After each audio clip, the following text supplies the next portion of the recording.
Hi there, and welcome to our English Studies class. The aspect of creative writing.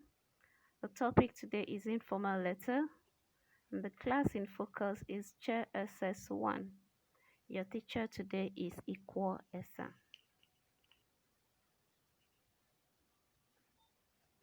The objectives of this class are to identify features of an informal letter and to write an informal letter correctly.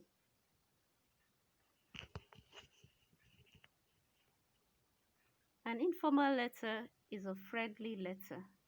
It is a letter that is written to family members and friends. The tone is polite but unofficial. Example of such letter is a letter that you write to your mother, your father, your friends, your brothers, your sisters, and other relatives. The tone of this letter, as I said earlier, is not businesslike. It's unofficial, that's what I mean. So this letter gives room to flexibility in your choice of words, but it doesn't encourage vulgar or impolite expressions. You are at liberty to make use of contracted forms of words like am, that's I apostrophe M, don't, that's DON apostrophe T, and so on. You also have the freedom to make use of idiomatic expressions to garnish your expressions in the letter writing. You, if you must use pidgin English, depending on your targeted audience, you must put it in a quotation marks, but that should not be so much in the letter.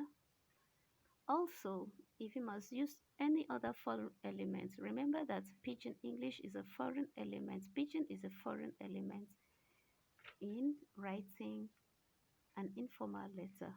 So in writing an informal letter, you make use of your standard English.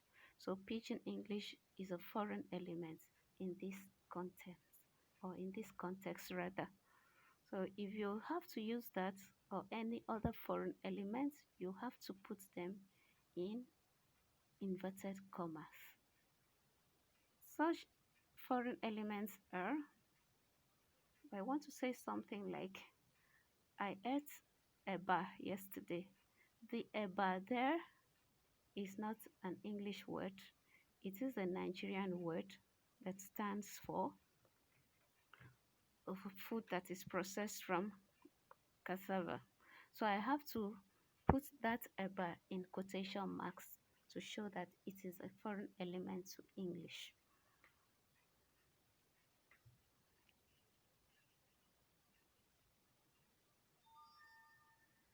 We have some features of informal letters that are listed here.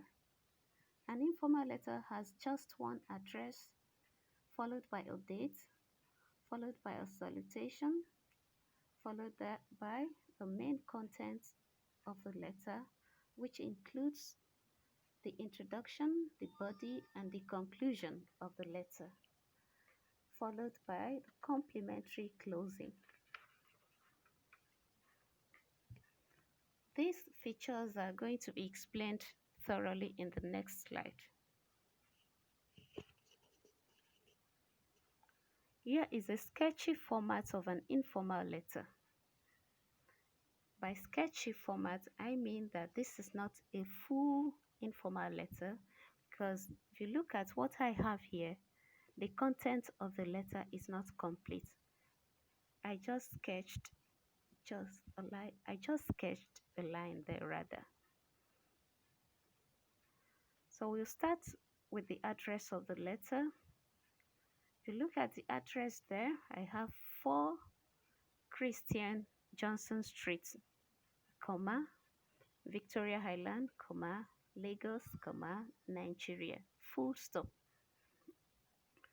In my address there, I have just figure 4 followed by a comma. I don't have NO beside the 4 because that is not correct. And every word in the address starts with a capital letter. And at every segment of my address, I have I have a comma rather. And at the end of the address, I have a full stop. So that's what you can see. After the street, I have a comma. After the island, I have a comma. After Lagos State, I have a comma, followed by Nigeria. Full stop. If this if this letter is to go outside Nigeria, that's where I have to end my address with Nigeria. But if I'm sending the letter to my friend within the country, I can stop my address at Lagos State, and that will be fine. Immediately after that, we have the date, 31st May, comma 2020, full stop. If you look at the way I've written my 31st, my S, my S and T are written on the same line with the 31st, with the 3 and 1 rather. I didn't put them on top of the 3 and 1. And the name of the month that I use, that is May, is written starting with a capital letter because it is a proper noun, just like other names that I have used on the address, followed by a comma and my date, the year is written in full. Remember that you are not permitted to abbreviate anything in your address and in your dates.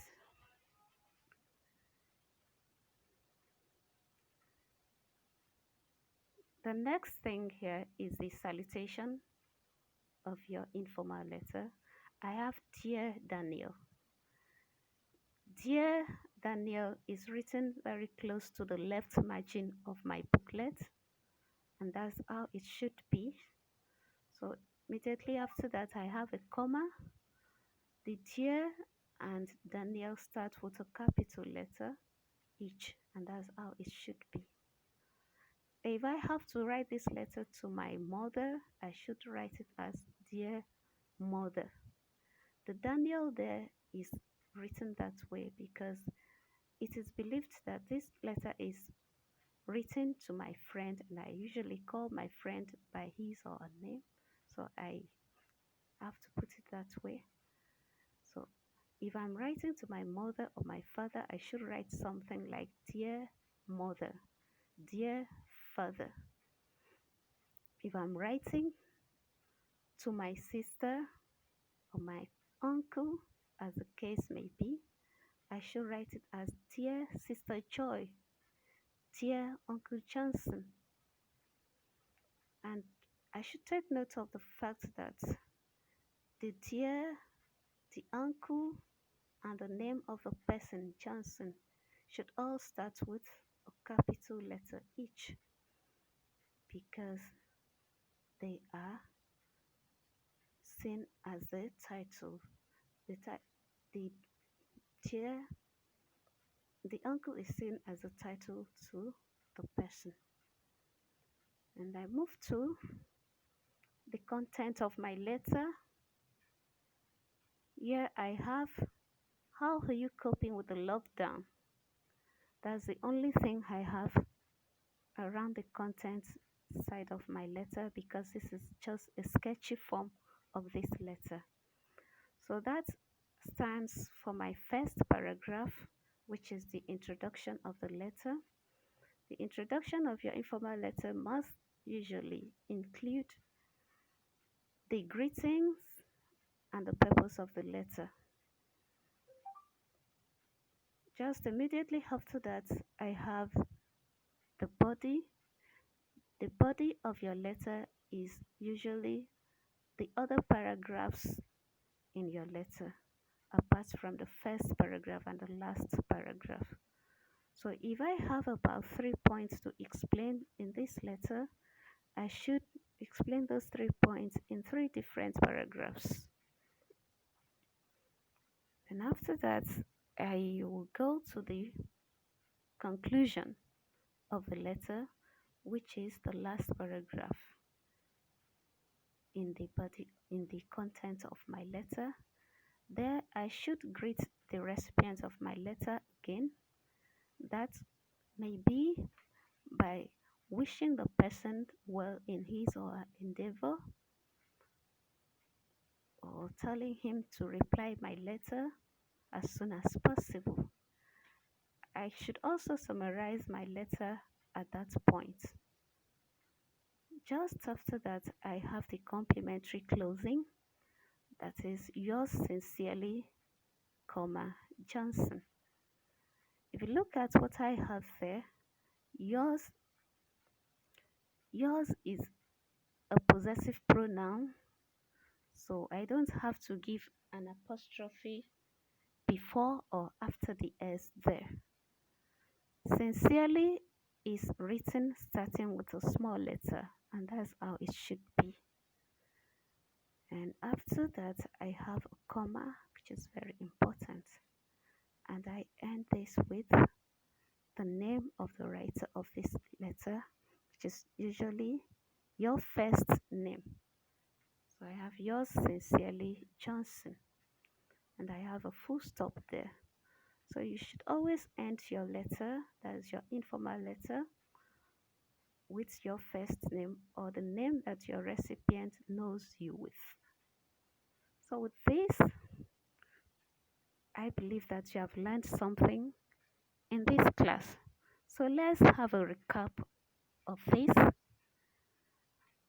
Our class today is the topic of what we have today is informal letter. So we have learned that an informal letter has just one address that is written at the top right hand side of your booklet. It has a date, it has a salutation, it has a content that includes the introduction, the body, and the conclusion. It has a complimentary closing. That's all that I have for you concerning informal letter today. I believe that you have learned something. So, you may need to try your hand on this question. Write a letter to your friend telling him or her at least 3 things that you have learned during this period of lockdown. Thank you for listening. Till I come your way again, stay safe. I remain your teacher, Equal Essa.